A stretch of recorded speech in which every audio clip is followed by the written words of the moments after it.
Well, welcome to Podcast Tips. My name is Rob Greenlee. Thank you for being here tonight in episode 60 of this podcast. And I'm going to focus tonight on talking about some of the maybe lesser seen externally kind of market confusion that's coming out of the podcast industry, the kind of the feeling of a little bit of discombobulation, and that is really kind of a form of chaos that's driven by this kind of massive change that seems to be reflected in some of the research that's been announced here recently, the Edison research, the infinite dial, and some other research that's been, it's been building out there for a few years now, this feeling that the industry is moving more towards video. And I know I spend a lot of time talking about video, and I'll be honest with you,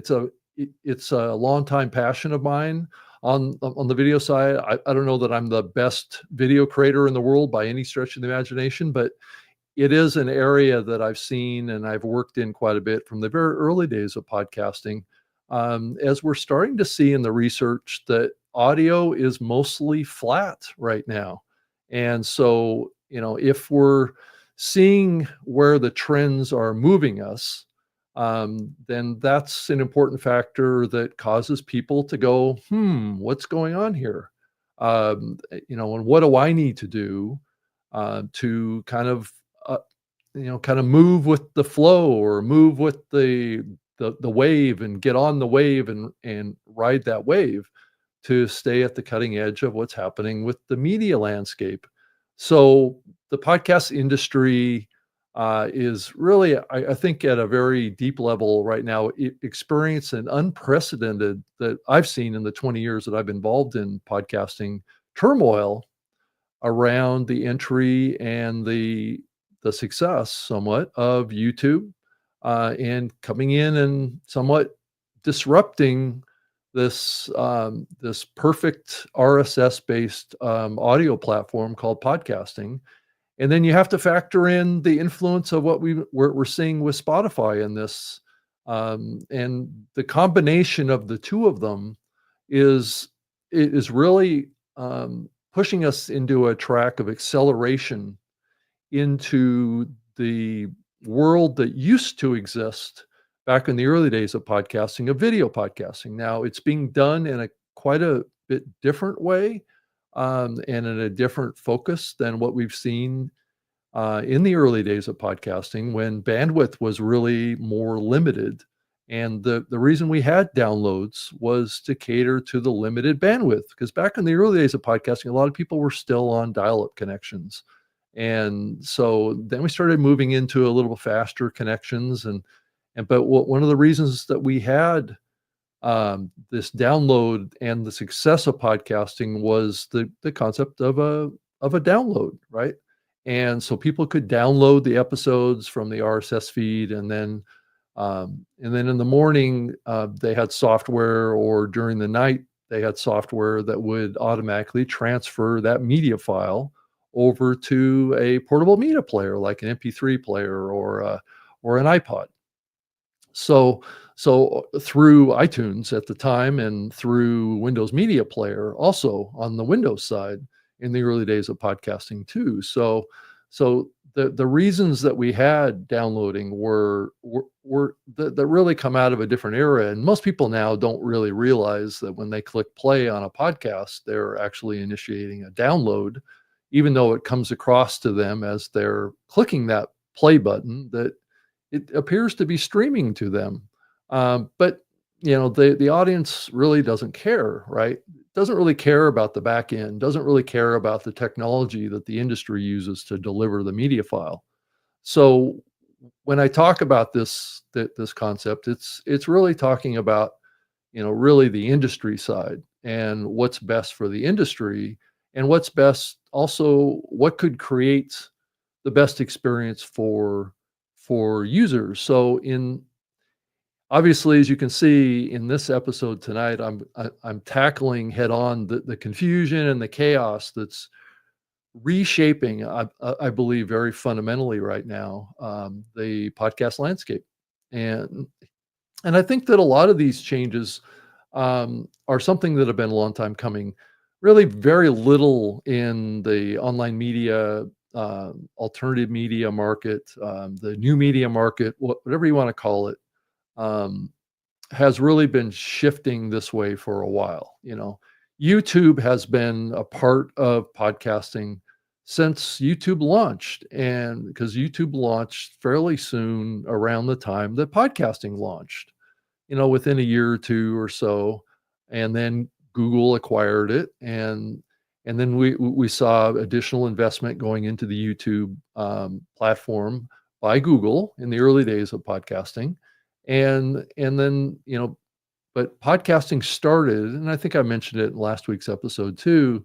um, Video was a big part of podcasting in the early years, and what's fascinating about what I've seen happen just over the last couple days is some of the early video podcast series that were successful back in the early era of video podcasting are starting to pop up again. I don't know if you all noticed that the Dig Nation show or the Dig Nation podcast has relaunched with Kevin Rode and Alex Albright were the hosts of the Dignation video podcast in the early years of podcasting. That just relaunched. Now, I'm not saying that that's really a huge indication, but I did notice that the Ask a Ninja guys, which posted, a ninja related comedy video series, has started to post on social media again. So we've seen kind of a recognition that maybe we are heading into a little bit of a different era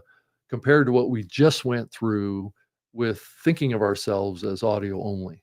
And I think that's at the core of the chaos that's happening, because a lot of the investment in the podcast industry, some people don't like it when I use that term to describe the podcast space, have invested heavily in audio only, and I think there was good reason for that, and I think that coming out of like 10 years ago or something like that, back when like Serial and true crime podcasts became popular, the early years of the comedians out of LA were jumping all in on audio podcasting, and it just drove a lot of attention.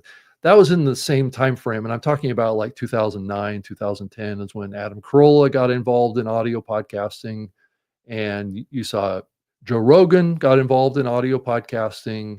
Many of the big podcasts of today really kind of started in that time frame.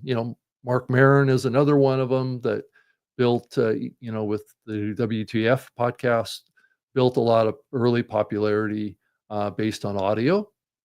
And so we kind of jumped in. A lot of the public radio folks also got involved in podcasting in the early years, and I think we generally perceive National Public Radio and PRX and PRI, these public radio networks and platforms really are come out of radio, right? Just public radio. So that drove us into an era of audio only.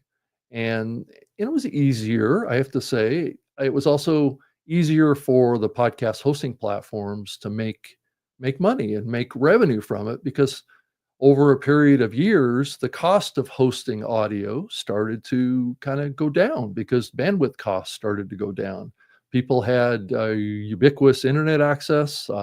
People were less concerned about storage too. So people could start upgrading the bit rate of the content that they were putting out. And so, I think that there was a general elevation to a higher level of quality. But I think what we've seen here over the last couple of years, and I saw it a few years ago when I was in London at the podcast show, where I saw, and that was the first podcast show that was held. Granted, they went through the pandemic era where they just didn't hold many conferences in London, and because they couldn't because of the lockdowns and stuff. But when they did come back, I got a chance to go over there and go to that, and I saw that YouTube, this was back in, I think, 2022, YouTube was a major sponsor of the podcast show, and that was kind of in the time frame where it was kind of a little bit of a glimpse that maybe YouTube was gonna really take a serious entrance into the podcast market, and I saw it as a little bit of a rough kind of road for them on that, um, though I think, podcasters have always used YouTube, right?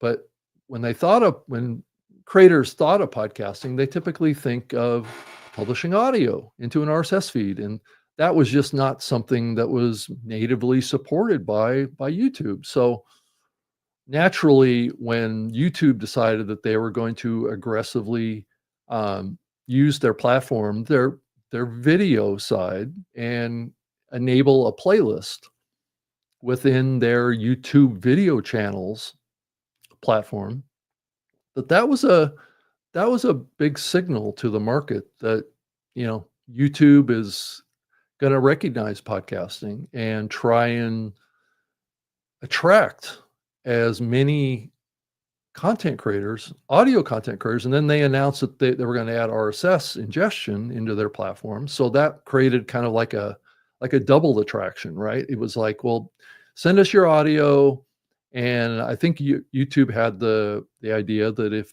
content creators on the podcasting side were gonna submit their audio, there was a good chance that they would say, "Well, let me just create a video, so I have a video companion to my audio podcast that's in the platform." And because YouTube has always looked at podcasting, I worked with YouTube when I worked for Podcast One down in Los Angeles, and YouTube was like right down the street from my office down there, and had contact with the YouTube team. This was back in 2014, and they were all in on podcasts. They saw it as a source of content. They saw it as a source for content creators. At the time, there was a lot of what I would call pirating of content that was going on in the YouTube platform of podcaster content.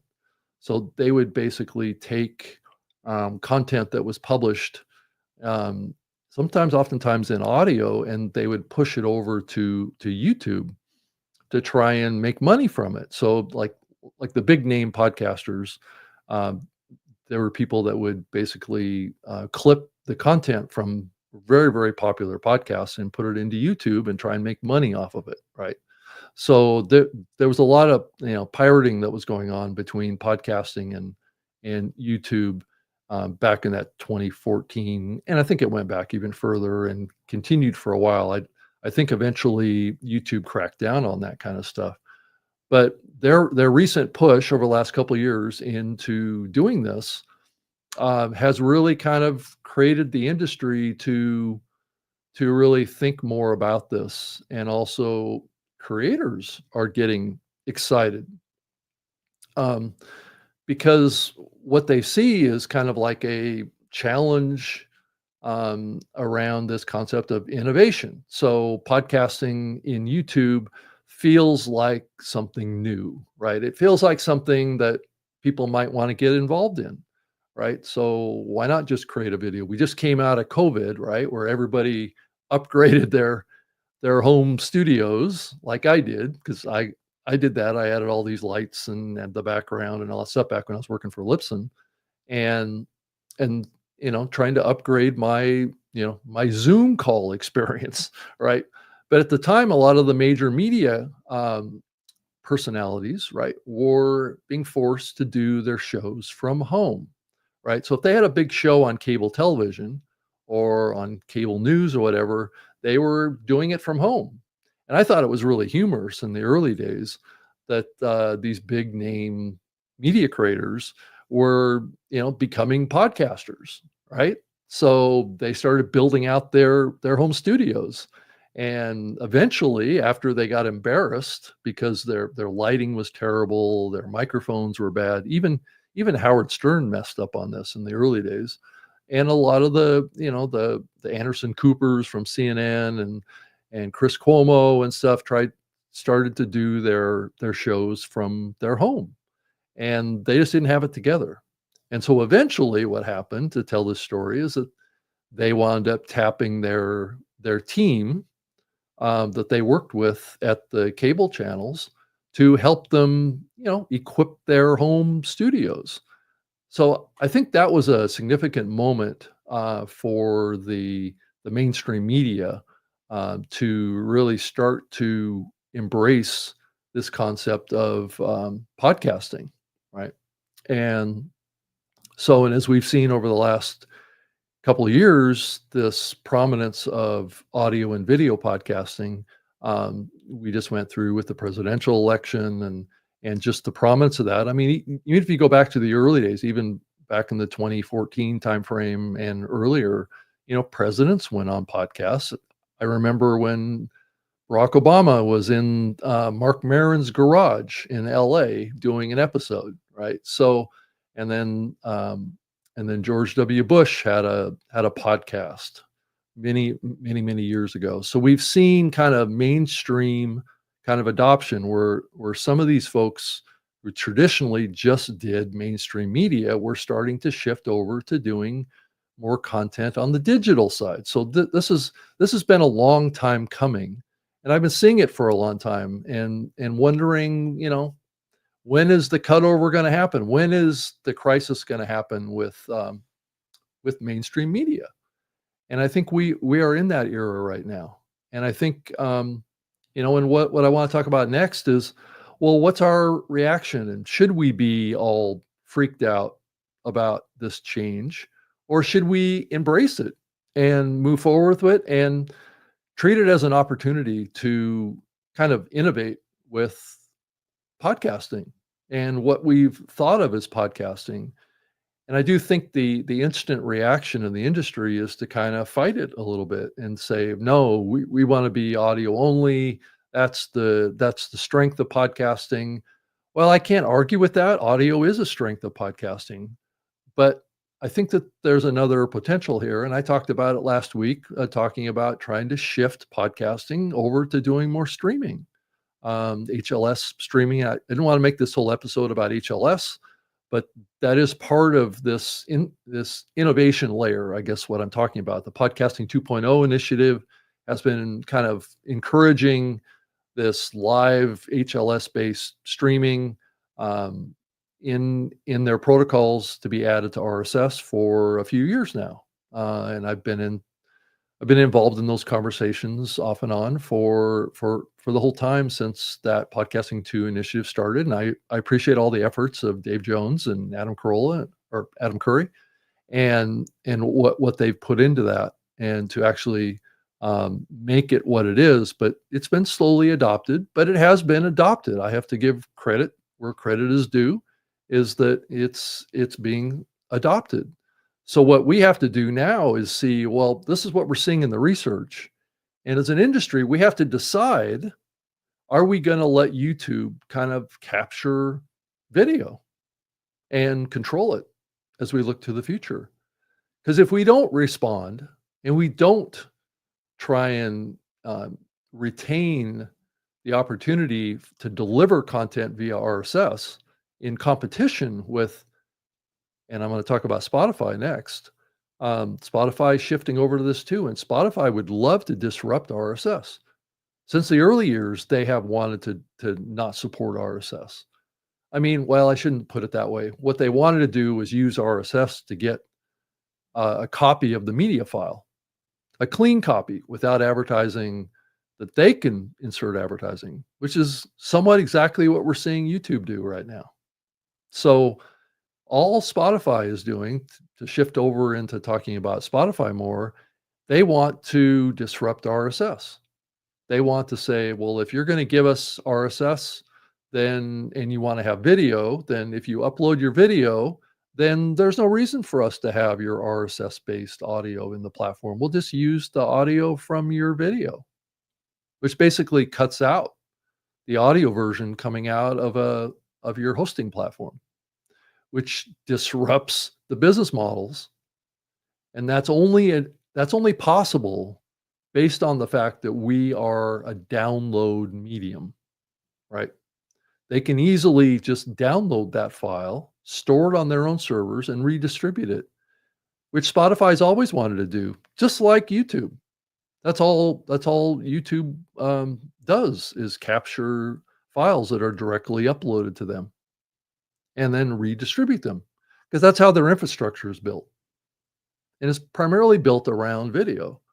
So, what's different about Spotify is that their platform, is has been historically pretty much a audio only platform, with music and audio podcasts and audiobooks and those kind of things. But they announced many years ago now that they wanted to get into video.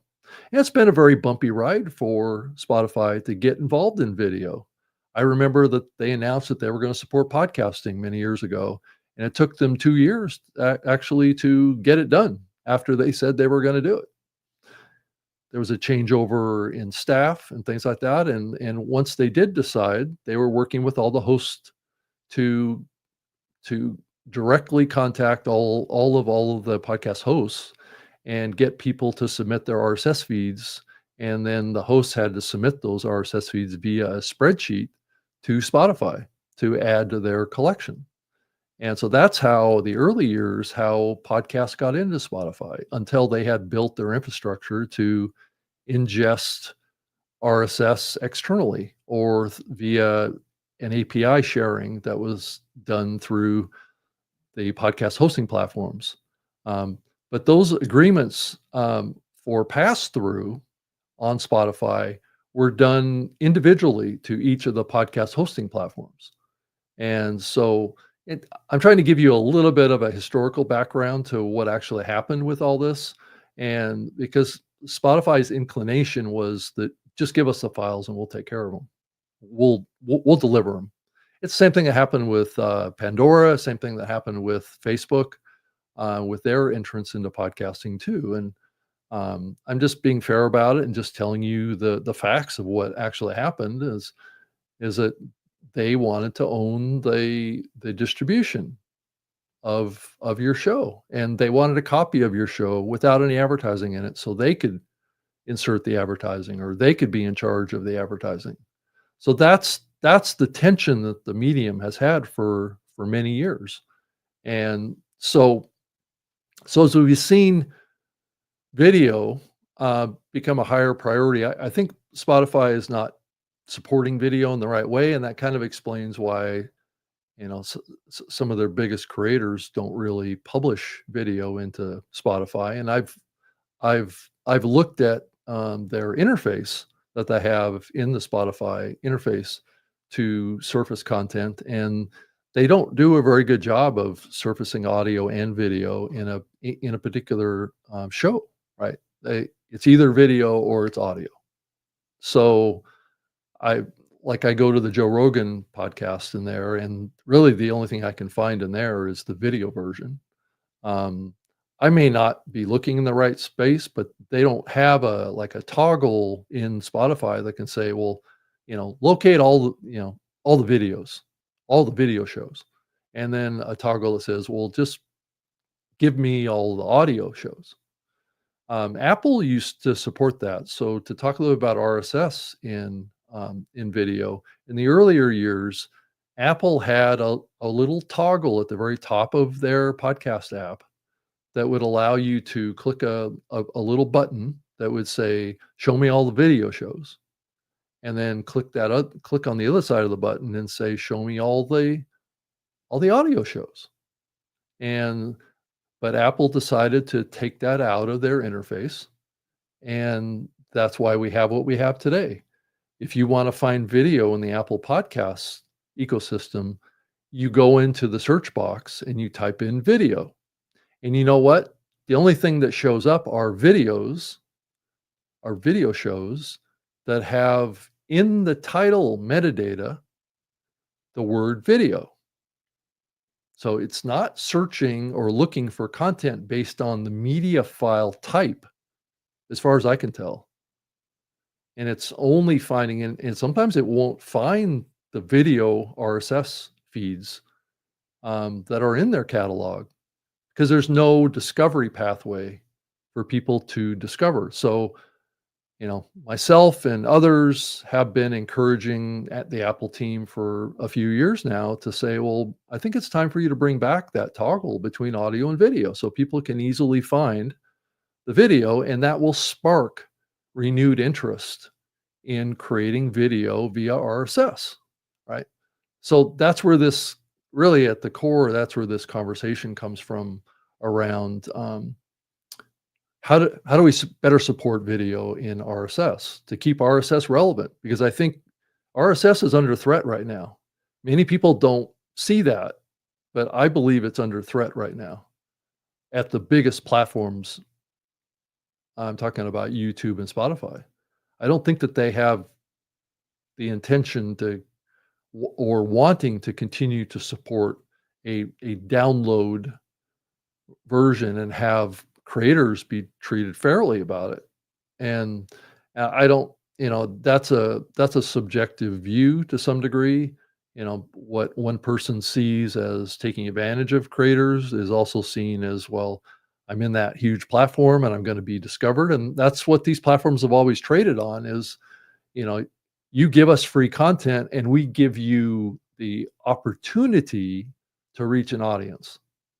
And that's to many, that's been seen as a fair exchange. Even Spotify has taken that view too. So they can run ads, they can monetize access to your content without sharing any revenue with you. So that's been their business model for years. Whether we like it or not, we are trading on our ability to reach an audience because of the market power of these big platforms. So, you know, so as we fast forward to today, and where the audience and creator confusion is, as a lot of creators now feel pressured, and I think that's justified right now, to pivot and pivot to becoming a audio and video creator. Because the research is starting to show that increasing numbers of people would like a podcast to have an audio or video option, right? So some situations, some consumption situations, it makes sense to just consume the audio. But there's other situations that we're seeing grow where the listener or the viewer wants to consume it on their big screen television in their living room. So, we as creators have to decide, well, do we just want to limit the ability of our audience to get access to our content based on our personal preference to just being an audio creator? But are we potentially shortchanging ourselves in getting access to what the audience wants? And now, obviously, some genres of content don't lend themselves to video production as good as some genres of content that lend themselves to creating either a video first strategy or a audio first strategy. Um, but I think we're going to see, and I think we're seeing the early stages of this, where creators are going to do an audio video strategy. Um, it's not going to be leaning one way or the other. It's going to be, well, I want to be everywhere that I can be, because I feel like based on my genre or the topics that I talk about, it's going to be relevant to audio consumers and it's going to be relevant to video consumers. And I think that's really the way to start thinking about this as we look to the future. Um, and I think that there is a little bit of concern that audio will take a little bit of a backseat to video as we look to the future. And I think we're seeing a little bit of a clue on that right now, that could be happening.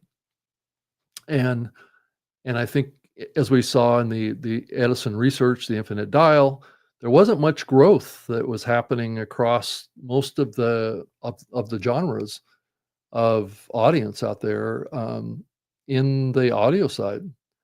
It was kind of like flatline from 2024 to 2025 around growth. Now, granted, that level of consumption is still significant. I'm not saying that audio podcast consumption is dropping. I think what's happening is audiences are shifting to consuming shows also in video if they're made available in video. So it does raise the question, in my mind, is the growth in podcast consumption going to be more around the growth on the video side as we look to the future? And I think that is causing some consternation and concern and worry in the audio podcast market, that maybe we've peaked out on audio only podcasts. I don't know that that's realistically true, but I think that the current data that we're seeing right now, is basically, um, inconclusive on that. I think what we need to see is like next year's data, that there's growth in the audio side at the same time that there's growth in the video side. And I think as more shows, potentially do audio and video versions, that we may see that resume again. Because I think, shows that are embracing video and doing a good job with video, and I think the other consternation and chaos part is just the expectations of doing video. Just like I'm doing here with this show. I mean, not every podcaster is gonna be okay to do something like I'm doing tonight. But I also think that not everybody has to do a show live either. So so I think that there is a certain kind of confusion in the market, as we discuss about video. Oftentimes it gets lumped into talking about live video as opposed to on-demand video. Now, granted, live is an important piece, but the live part has always been a smaller subset of the creator market. I've been doing a live show. I do a live show with Todd Cochran called the New Media Show. Doing that for like 13 or 14 years, every week. And for a year or two, we did that show twice a week. But that show has always had a distribution that was like 20% consumption on the video side and 80% consumption on the audio side.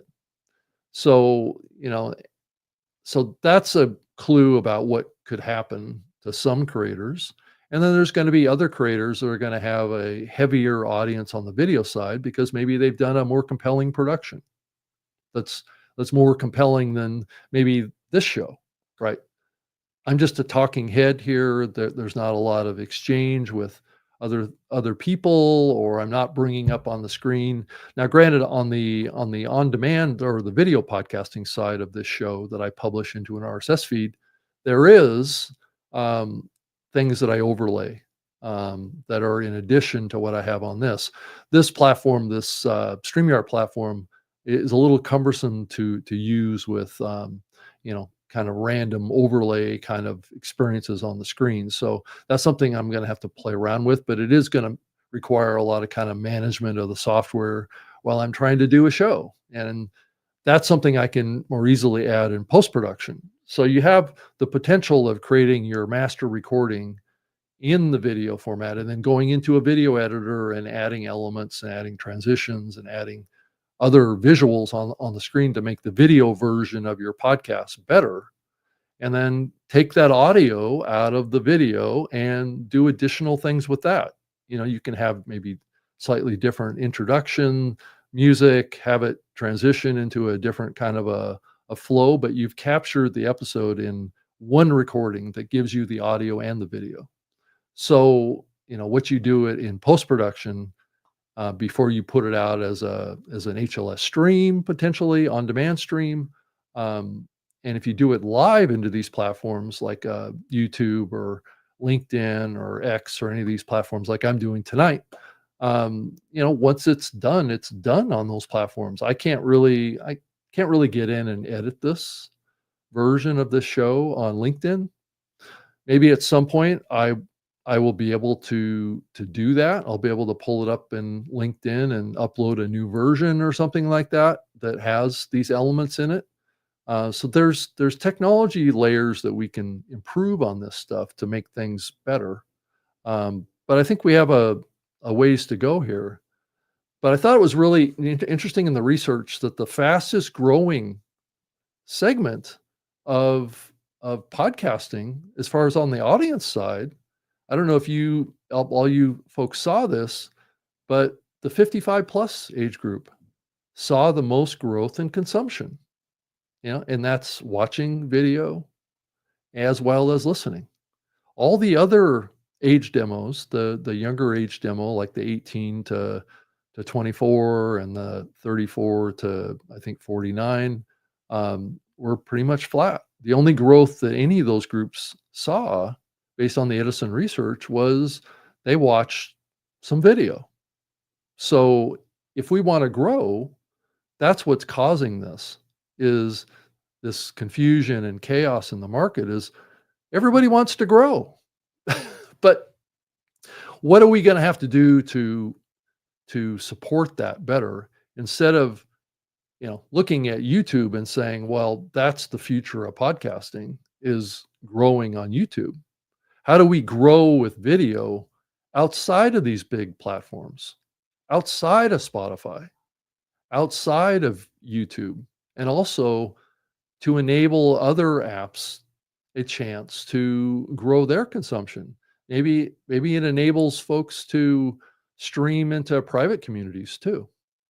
Now, granted, it's technically possible to do all this stuff today, with you know, there's platforms that you can publish video into and just have it available in those platforms. I know of a couple that I'm currently playing around with, but those aren't based on RSS publishing into. And I mean, I could see in like Podpage, they could support a live stream, or they could support a HLS stream in their platform. They're currently embracing displaying YouTube videos in there, but I would rather, as part of my podcast website, I would rather want to support my own HLS stream instead of driving all of the traffic to YouTube.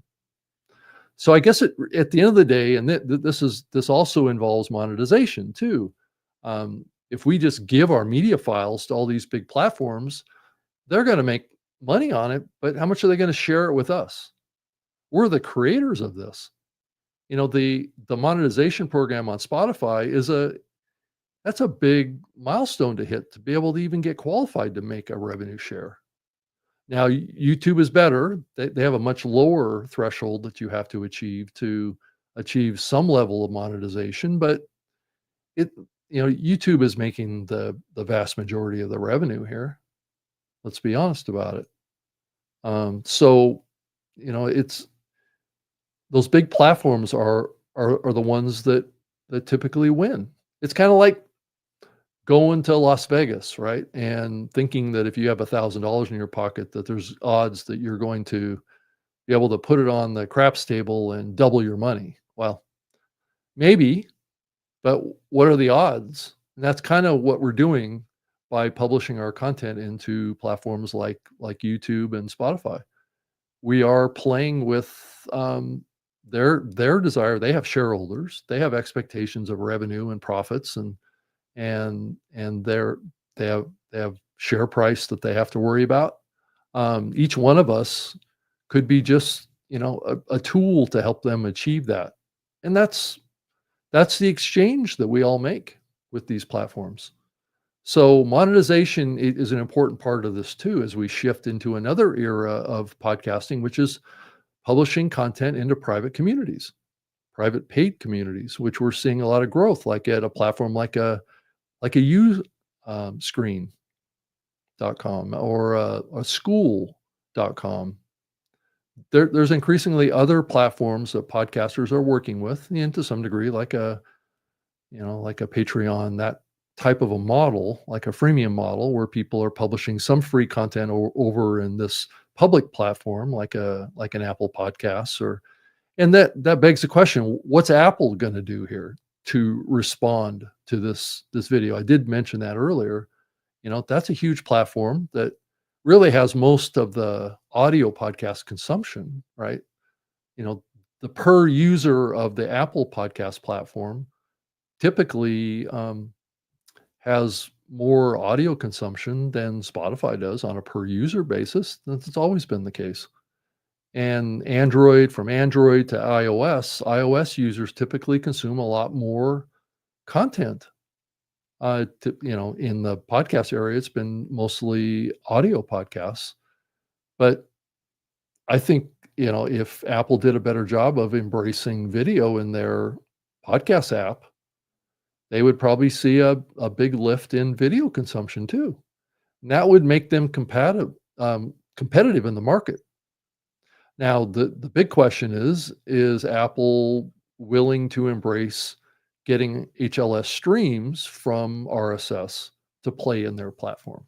Will Apple embrace live streaming in their platform? These are all questions that could come from the content creator utilizing the podcasting 2.0 lit tag and alternative enclosure tags.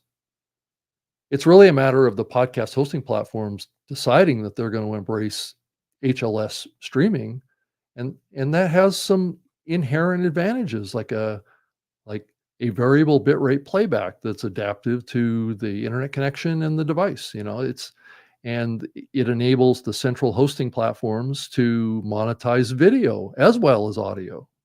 So this kind of expands the opportunity for the independent podcaster market, right? And it also gives control back to us as creators to say, well, I don't want to give my content to Spotify unless I get a deal from them. So, and as an industry, we demanded pass through on the audio side. I think it's possible for the industry to demand support for HLS streams is the next thing. And if they don't do that, they don't get our content. And we work with other apps to distribute our HLS streams of our content. These can be either live or they can be on demand. It can create the same playback experience as we have right now with the download. But what it does is it gives us the ability to take back control. Streaming gives us control, better access to metrics, a variable bitrate playback, because right now podcasting is a fixed bitrate playback. So it's not as innovative, it's not as advanced. So I think we have advantages that we need to take advantage of to actually innovate and grow. And I think the podcasting 2.0 project is a good foundation for us to build upon that's already started, that we can kind of coalesce around and support as an industry before we let it get controlled and disrupted by these big media platforms. I'm talking about YouTube and Spotify. And hopefully, Apple will come along and embrace what the industry is trying to do here. So monetization is an important part of this. Because if we want central monetization, that would be monetization that's controlled by the central podcast host provider, then embracing this is a good path forward. Also, these big platforms are going to say, well, if you want to submit your show to our platform, you got to strip out all the ads. Sorry, buddy. Is that what we want with the growth of programmatic advertising? With the obvious success of host reads. And in some ways, if we keep going down this path, the only real path forward is using baked in host reads again, which I know a lot of the advertising industry kind of likes that, at least on the brand side and the buying side. I don't know that the podcasters like that or the ad sales folks like the fact that we may be heading back to another era of host read baked in advertising, because that's the path we're on right now, I believe. So I don't want to make this episode too long and too much of a rant, but I do think that our RSS is under, at least on the audio side, is under a threat of disruption, and unless we adapt to a competitive strategy to what we're seeing in these big platforms, RSS may lose its power in the market. Because right now we have a lot of power in the market, but if we let this go on too long, and these platforms really become dominant, and it may be too late on the YouTube side to turn this around. So we're seeing I wanted to bring this up on the screen and show you too that this is a new platform that's kind of rolling out in alpha right now, and it's called Flightcast. So let me scroll this, and this is this is basically a platform that enables um, the publishing of video as a podcast, as the as a hosting platform. So you can kind of see what's happening here. I mean, there's 3 podcast hosts that embrace um, video today in RSS, but there's only those 3 are Podbean, Libsyn, and Blueberry, and I believe Hubhopper out of the huge country of India is also putting out some support for this. But this is the kind of thing that's coming. And so the podcast hosts need to realize that there is some disruption coming. And I do know that there's maybe interest in trying to pursue some streaming, but this is really, really based on publishing directly to these big platforms via an API. Maybe some relation to RSS on the audio side here, but really this is a push to give the big platforms what they're looking for, and I can fully appreciate the interest of a developer and someone that wants to take advantage of the trends in the market today to actually move that direction. And because they're seeing the possibility of disrupting the market, you know. Um, the founder of this company posted on, I believe it was LinkedIn here the last couple days, and said, "Who wants to join this effort of this Flightcast?" And he's got thousands of people saying, "Sign me up, I'm in."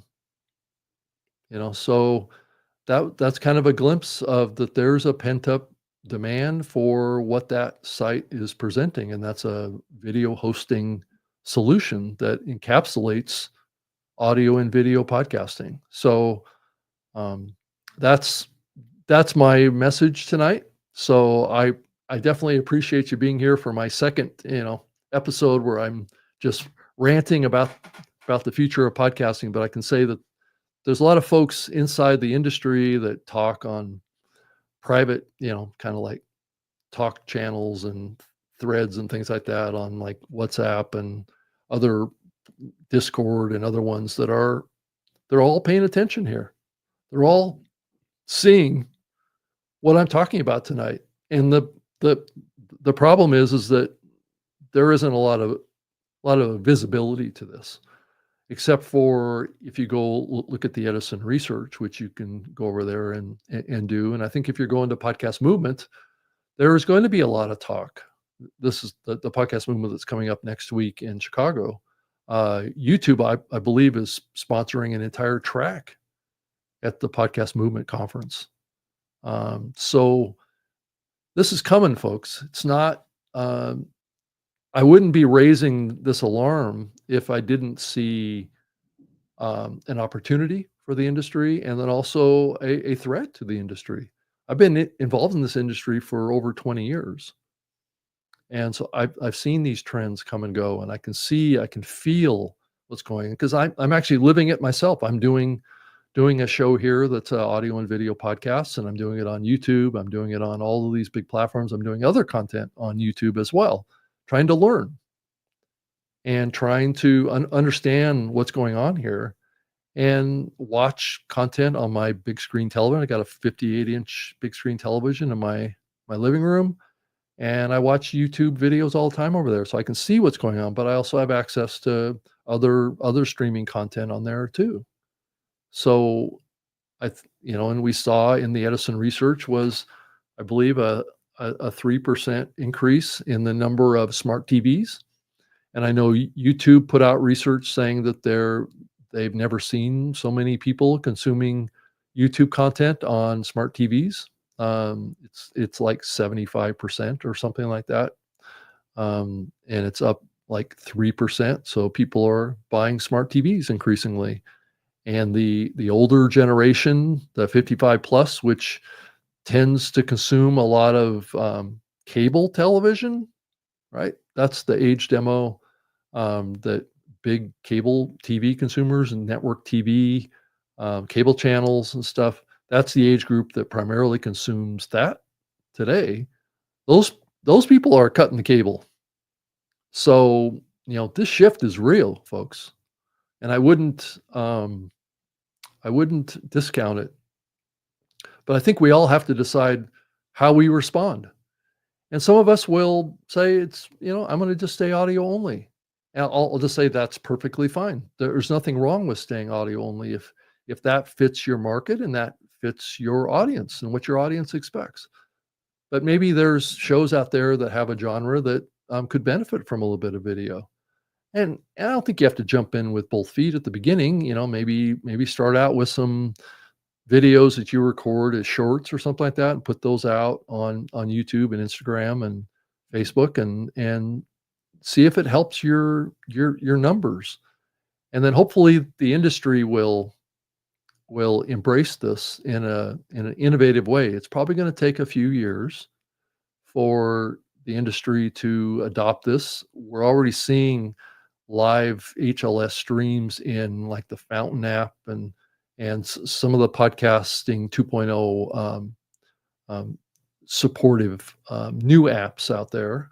And so there is movement in this. It's not like it's a starting from scratch type of a situation. So I think the opportunity is there, and I think it's bright for the industry if we want to support this. It could really accelerate the ad revenue that this industry needs. It's been pretty flatlined over the last couple of years to give better metrics and data to brand advertisers, so they open the purse strings up and allow more revenue to come into content creators over here. So that's the episode tonight. Thank you so much for being here with me. I appreciate it, and I'll be back with another episode next week, and hopefully I can get back to more of a, helpful how-to type of episode. But I hope this was helpful, and please let me know. And I also, it looks like I got some questions, so why don't I bring those up, and we can quickly talk about that in the last few minutes. It looks like we got a comment from Dave Canyon again. Dave, thank you for being with us on the show again here. He writes, always wanted to do video since day one. It just seems like more difficult. Right. It is more difficult. It takes different tools. It takes different skills. You have to learn something new. And that's why this, you have to evaluate if it's something that you really want to do. Some people are going to be good at it. Some people don't feel the need. And I think audio podcasting still has a big presence. And I'm hoping that what we see in the next year or so is we see the audio consumption continue to go up, but also the video consumption go up as well. And I think that's what we're going to see. So Dave continues here, as audio podcasts seem so simple. Yeah, that's true. But some in the industry say that audio is also feels small, or feels in second place now behind video. And I think that's the perceptual challenge that the industry faces right now. The advertising that Spreaker did back in the day really hooked me. That's how I got started. Yeah. And Dave also writes, he writes here, that's me, 55 plus. Um, and I'm looking forward to taking advantage of this. So, Dave, good luck if you're looking to get into video more. I think it would be a fun journey for you to do. I wouldn't put too much investment in it. I would just maybe play around with it and see what works for you. But I think it's probably a good thing to think about right now, as far as kind of following the trends of the market right now. So Dave, thank you for the comment. I see that you have a few more in here too, but I wanted to bring in Raven Blair Clover said, "Hi, Bob. So great to see you here." So thank you, Raven. I appreciate that. So, and then Dave also writes, um, "Cool Flightcast. I'll take a look at that." Yeah, go ahead and do that. It's at flightcast.com if you wanted to go visit that. It's definitely a hot trending website right now that people are talking about. So, and then Dave Canyon also writes, As long as it's a free speech platform, I'd love it." I I can't really answer that question. I'm assuming it is like most podcast hosts. They are don't really get involved in content moderation. That's more something that happens on the consumption side, like at Spotify or Apple or YouTube. So, and Dave Canyon also writes, "Thanks, Rob. Great episode. I'll check out Flightcast. I love learning something new. You're responsible for much of my knowledge and growth." Well, thanks, Dave. I appreciate that acknowledgement. I'm just trying to share what I'm seeing happen in the world, and I appreciate you being here and being willing to invest time to listen to me pontificate of sorts, I guess. And then Dave also writes, let's see here, "Too much investment are referring to money. No, no worries. I don't have much. I'm quite conservative with it in any ways." So, okay, well, I understand that, especially in the economy that we're in today. So, Dave, thank you so much for all of the great comments. I appreciate it. And if anybody else wants to make a comment or ask me a question about it, I hope I was clear tonight. I know I flew through a lot of these concepts pretty quickly tonight, and they can be complex technical issues too. You know, a lot of people don't know what HLS streaming is. It's basically HTTP live streaming. So it basically is very similar to a progressive download of a MP3 file into a player, except for it has a layer of more technical control over batch delivering to a player based on what the player needs based on its bandwidth. So it's a little more intelligent delivery of the content from the server to the player that creates a different kind of capability and invariably tracking and understanding on the part of the server that's delivering the content. So, and it's more of a real time, somewhat playback experience on that. And it doesn't over deliver the content and it doesn't under deliver the content. It only delivers what the bandwidth is capable of delivering, which enables you to upload, let's say, like a 4K video if you wanted to publish that via HLS. And if the internet connected device that's trying to play that back has more limited bandwidth um, capacity or screen size or whatever its compatibility, that stream will adapt to that requirement of that particular device. It won't just automatically play back a 4K file. It'll play back a 720p file or something like that, which will be much more compatible with the device that's consuming that content. So it has a little more intelligence built into it, just to help explain that a little bit more. So, well, thank you everybody for all the great comments. Please post more in the comment threads on the platform that you're watching this, and I will take a look at those and hopefully I'll be able to respond to those. And if you have any other topics that you'd like me to cover on the show here that are just bugging you about the podcasting space, I would love to kind of dive into those and to share that with you as well. And I can be found here if you want to send an email, rob.greenlee@gmail.com. I'm also on X at Rob Greenlee. And then I also have a YouTube channel that this is being played on as well, youtube.com/, at Rob Greenlee. That's with two E's. And then I also have a podcast network now that this show is also available on. That's um, I guess it's in here on the scroller on the scroll bar. Let me disengage that. I think I was going to play that. So you can find this show and all the other podcasts that I do and be able to stream the video version of all the shows that are part of my adore.com, my adorenetwork.com podcast network website. So it has all my other shows too. So, like I say, good night. Thank you so much. I guess I just hit the hour mark, so I went 60 minutes on this. So thanks for hanging with me, and I'll be back for another episode next week of Podcast Tips. So appreciate you being here. Thank you. Bye bye.